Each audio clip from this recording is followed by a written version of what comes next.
हाय दोस्तों, कैसे हैं आप सब। मैं तो अच्छी हूँ, आप सब भी अच्छे ही होंगे। चलिए आज मैं आपको एक कहानी सुनाती हूँ जो दो पत्थरों की है। ये एक प्रेरणादायक कहानी है, इसे ध्यान से सुनिएगा। एक गांव में एक नया मंदिर बनाया गया। फिर उसमें मूर्ति के बनाने के लिए एक मूर्तिकार को बुलाया गया और मूर्तिकार से कहा कि मंदिर में मूर्ति रखनी है, कोई अच्छी सी मूर्ति बना कर लाओ। मूर्तिकार मूर्ति के लिए अच्छा पत्थर खोजने जंगल में गया। कुछ दूर चलते ही दो पत्थर दिखाई दिए। मूर्तिकार ने सोचा कि ये पत्थर ठीक है, इसको ही तराश कर मूर्ति बना लेता हूँ। मूर्तिकार ने अपने औजार निकाले। जैसे ही मूर्तिकार पहले पत्थर पर पहली हथौड़ी की चोट मारने ही लगा, वैसे ही पत्थर ने मूर्तिकार से कहा कि मैंने तुम्हारा क्या बिगाड़ा है जो तुम मुझे हथौड़े से पीट रहे हो, प्लीज मुझे छोड़ दो। मूर्तिकार ने यह बात सुनकर पहले पत्थर को छोड़कर दूसरे पत्थर के पास चला गया। मूर्तिकार ने अपने औजारों से पत्थर को तराश कर मूर्ति बनाने में लग गया और एक अच्छी मूर्ति बना दी। मूर्ति को लेकर मूर्तिकार गांव के मंदिर में लेकर पहुंचा जहां उसे रखना था। मूर्ति को रखने का समय आया, मूर्ति को रखने लगे।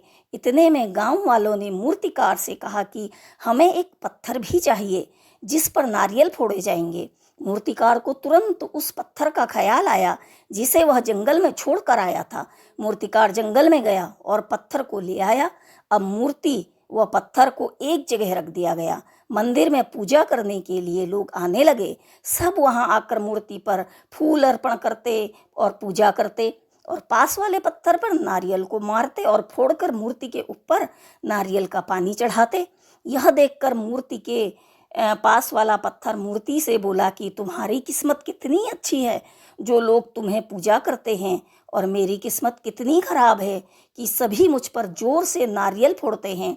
यह सुनकर मूर्ति ने पत्थर से कहा कि हम दोनों एक जगह एक जैसे ही थे। तुम्हारी किस्मत भी अच्छी होती अगर तुम कुछ दर्द सह लेते, मगर तुमने हथौड़े की चोट नहीं सही और तुम आराम से वहीं पड़े रहे, और मैंने लाखों चोटों को सहन किया है, तब जाकर मेरी किस्मत ऐसी हुई है। अब लोग मुझे पूजते हैं।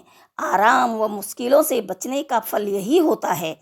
तब बच्चों, इस कहानी से हमें यह सीख मिलती है कि हमारे जीवन में छोटी छोटी मुश्किलें आती रहती हैं जिनसे हम बचना चाहते हैं, लेकिन आगे चलकर ये छोटी छोटी मुश्किलें बड़ी हो जाती हैं। इसलिए बच्चों, कभी भी मुश्किलों से मत डरो, मुश्किलों का सामना करो और आगे बढ़ो। मेरी यही आप लोगों से सीख है। और अगर आप लोगों को मेरी ये कहानी अच्छी लगी हो तो प्लीज़ मेरे चैनल को लाइक करें, सब्सक्राइब करें, कमेंट करें, शेयर करें। धन्यवाद।